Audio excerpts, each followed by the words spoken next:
Hello mga kababayan, kumusta kayo? Magandang buhay po. Welcome sa aking YouTube channel, Analisa Reality Vlog. Bago ang lahat, maraming salamat po sa mga subscribers, silent viewers, nagla-like, comment, share po sa aking mga ginagawang reaksyon. Maraming salamat po sa inyo. God bless po.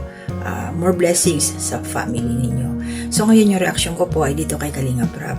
Yung storya po nila Jom Car, kila Carla at saka kay Jomar. Pero bagong lahat, please support po natin si Kuya Bal Santos Matubang, Ate Edna Vlogs, at syempre si Kalinga Prab at ang buong Kalingap community, as well as po sa Ka-Business Official, Baba Dins TV, and Ka-Business Family, at lahat po ng mga reactors na kilala nyo.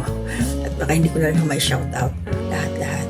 So ito po, nagkaroon ako ng reaction dito kay Carla at kay Jomar nung nagkaroon sila ng tampuhan sa upload po ni Kalinga Prab. So, dito naman tayo sa kinabukasan na may bagong upload dito si Kalinga Prab, pero ano na to, kahit late pero may reaction pa rin ako kasi lalabas ko rin po yung sarili kong opinion patungkol dito. So, part 65, nagkasundo na sila, nag-usap muna, sabi dyan ni Carla yung kanyang tampo, din nagpaliwanag din naman si Jomar. Ano lang talaga to para sa akin, yung time management. Observe talaga yan ang importante. Communication, kasi mayroon to. May napansin akong miscommunication kasi may nabanggit si Jomar na hindi niya alam na ganun ang mangyayari sa kanila. Hindi niya alam. So, libreng magtanong. Kung naguguluhan, kung hindi alam, Jomar, sana magtanong din. Tsaka gaya na sinabi ko, kung ano yung mga priority, yun ang gawin mo. I-prioritize. Diba? Kasi syempre, alam nyo naman, sa bagay kasi birthday naman yun ni Kuya Bal, ang pag-travel nila doon. Hindi para mag-shoot doon sa Jomcar. Kumbaga, ano na lang yun, add-ons na lang yun, pabonus, kasi kasama sila, may mga nag-sponsor. Kaya maraming salamat sa mga nag-sponsor sa na to, sa mga lab teams. Nag-sponsor kila Kuya Bal, kila Kalinga Prab. Yan. So, madami sila eh. So, syempre, kung ano yung sinabi ni Kalinga Prab para sa mga angels, yun ang masusunod. Ngayon, ito si Jomar, iba yung niya, instruction na nakuha niya siguro. So, iba doon sila sa ibang sasakyan. Miscommunication talaga ang naging problema. At least, naging okay na sa part 65. Naipaliwanag naman, nagkapaliwanagan sila. At meron nangyari dito. Nung okay na sila, yung tampuhan na uwi sa kulitan. May nasa pack. Kasi naman, na-miss daw niya.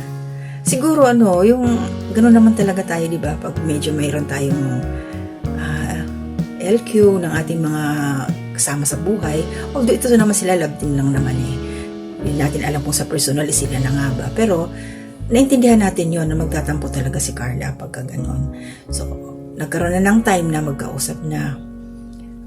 Siyempre, sabi nga nila, love is sweeter the second time around. Tama ba? So, ayun, sumakay sila sa bangka doon sa Bornham Park. Kaya panoorin ho natin. Tawang-tawa talaga ako. Sa totoo lang, nung nasapak ni Carla. Kasi ikaw ba naman, kinis yung ulo, hinalikan yung ulo. Ano yun? Kasi sobrang na-miss nga niya. Na-miss daw niya yung aroma ni Carla. Kaloka ka, Jomar. Pasaway ka. Sabay-sabay po nating panoorin. Hindi ko ito ikakat. Enjoy na lang po natin tingnan. Shoutout sa iyo, Kalinga Prab. Maraming salamat po. Kinuha ko po yung clip ninyo. Anyway, 2 days ago naman na to at marami na rin ang nakapanood. Pero yung mga hindi pa ho nakakapanood, balikan nyo po. Puntahan ninyo, panoorin nyo ulit. Paulit-ulit kasi maganda talaga. Natutuwa ako dito ng iwan ko, parang sip-sip ko. Ayan, Carla, nakasapak ka na, nakaganti ka na. Parang ganun ba? But sige po, panoorin natin ng sabay-sabay. Nagsasagwan sila. Paano ko makasagwan mo? Comfortable ka ba dyan? Sige po, itigil mo na muna po yung pagsagwan po. Hindi po na pagsagwan. Okay. Diyan ka nag-enjoy.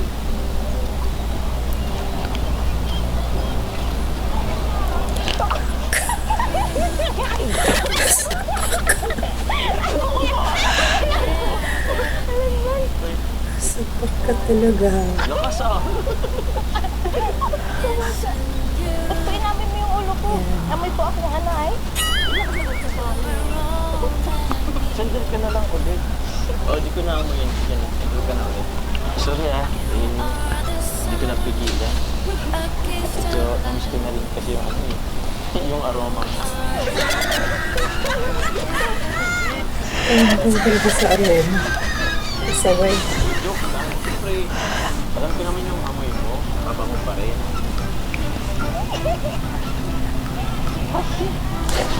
Kayo nga po eh. Bakit? Amoy usok po. So yun po mga kalingap. So nakita natin dito. Sa kabila ng lahat na meron silang tampururot, tapuhan, ito yung balik. Sobrang love trip naman. Tawanan ng tawanan. So pagkatapos nila, doon sa pagsakay-sakay, doon sa bangka, meron silang, pupunta sila sa park. Nag-relax sila doon. Tapos meron silang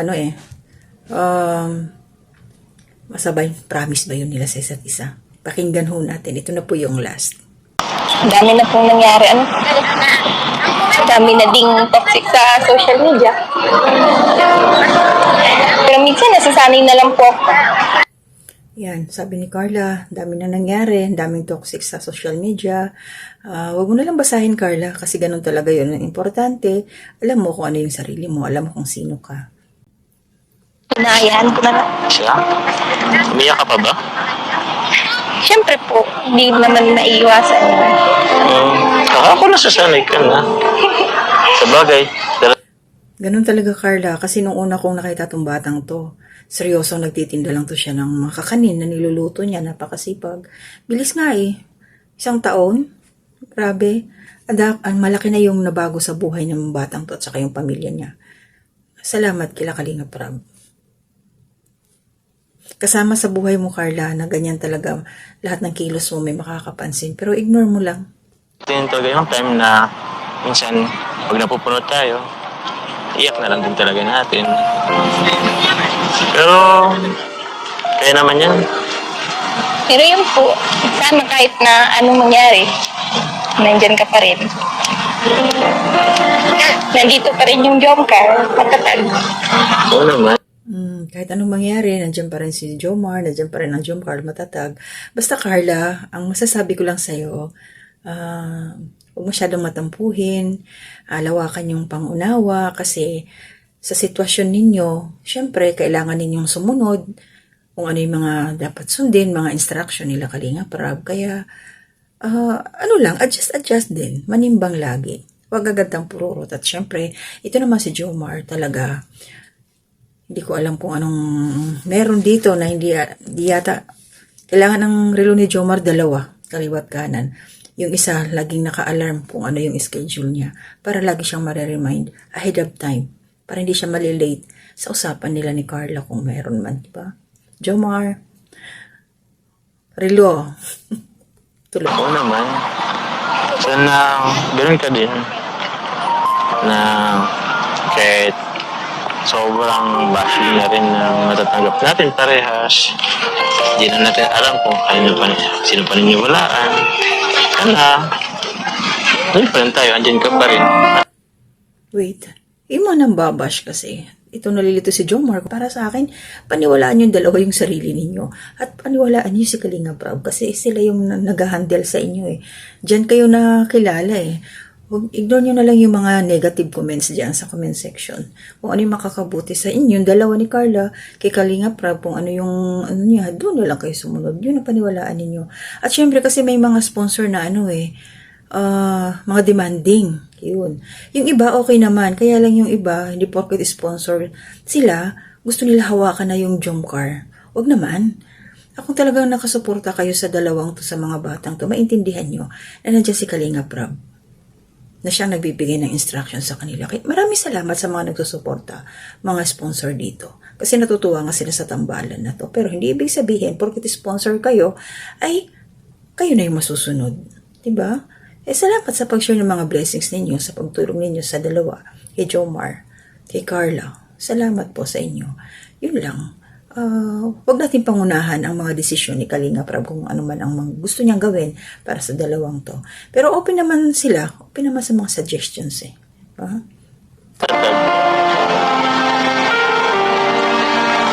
Promise ba yun? Promise po. Promise? Pwede ko na lang. Promise? Promise po. Isang ganito nga.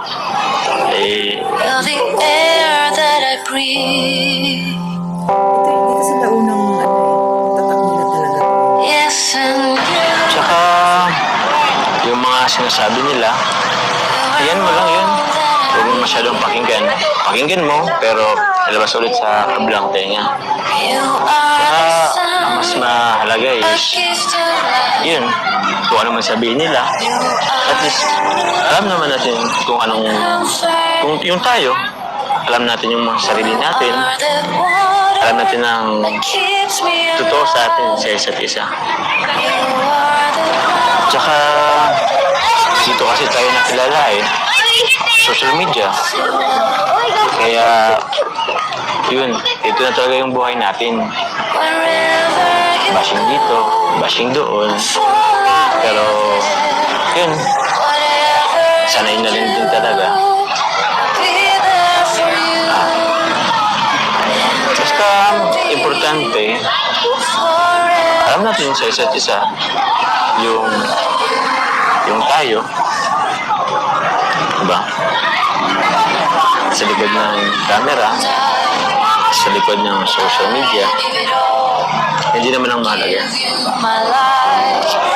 Ito, Give you my soul. mga isipin nyo.